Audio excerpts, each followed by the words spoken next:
breaking update that we get to you just before the government gets ready to present the budget. The Congress party, in fact, has taken to Twitter and put out a number of allegations against the government. And I quote from those tweets. It reads, whenever a union budget is presented, the union government also presents a vote on account to cater for the contingency between the presentation and the passage of the budget. It goes on to say that the BJP government's move to present a regular budget few months before the elections is against all norms. This is what the Congress party alleges. शपथ ग्रहण करेगी तो जिस सरकार का 1 अप्रैल 2019 से लेके 26 मई 2019 तक सिर्फ 46 दिन का कार्यकाल है, उसके पास ये क्षमता कहां से है? कौन सा कानून इस बात की इजाजत देता है कि वो 365 दिन के लिए बजट प्रस्तुत करें?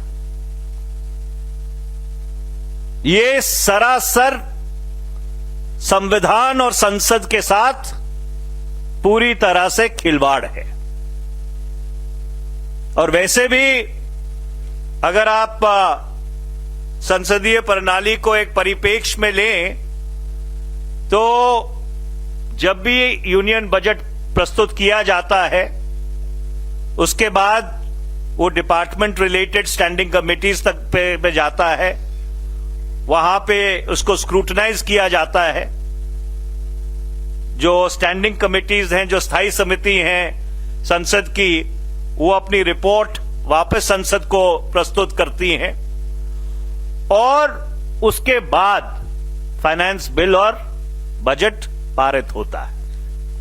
और इस प्रक्रिया में लगभग 70 दिन लगते हैं, क्योंकि कानून के अनुसार बजट प्रस्तुत होने के बाद 75 दिन में वो बजट पास करना अनिवार्य है, नहीं तो it tantamounts to a no confidence in the government.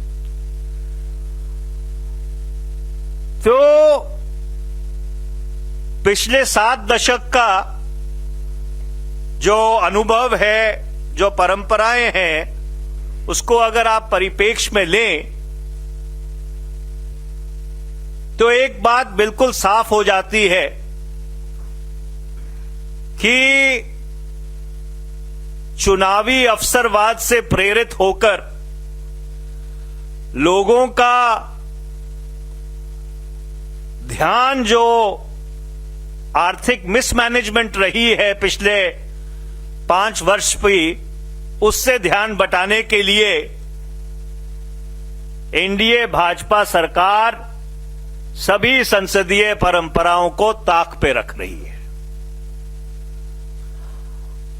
हम इस सरकार से ये मांग करना चाहते हैं और जोर से ये मांग करना चाहते हैं कि 1 फरवरी 2019 को वो वोट ऑन अकाउंट प्रस्तुत करें, जो हर सरकार ने ऐसी सिचुएशन में या ऐसे संदर्भ में किया है। नहीं तो जो भारत का सर्वोच्च लोकतंत्र का मंदिर है, भारत की संसद, ये उसके साथ खिलवाड़ होगा और उसके साथ ज्यादती होगी। और अगर सरकार, एनडीए भाजपा सरकार अपने इस रुख से बाज नहीं आई तो संसद के भीतर और संसद के बाहर इसका पूरी तरह से विरोध किया जाएगा। The floor is all yours.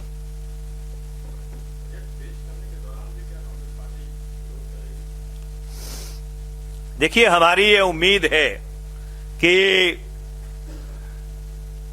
अपने आखिरी चरण में इस सरकार के ऊपर कुछ सद्बुद्धि आएगी।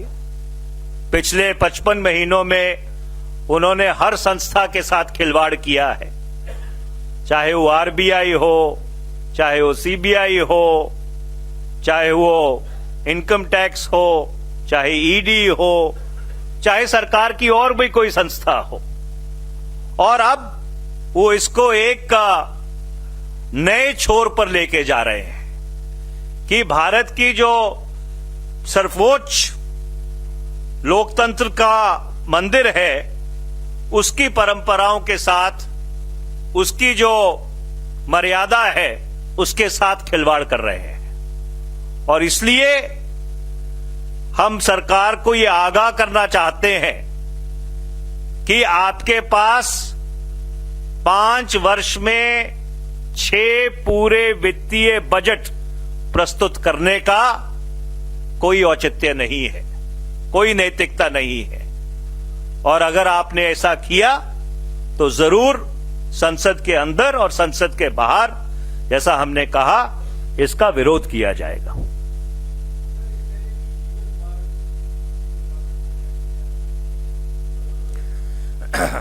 Well, the legal bar is the mandate of the people.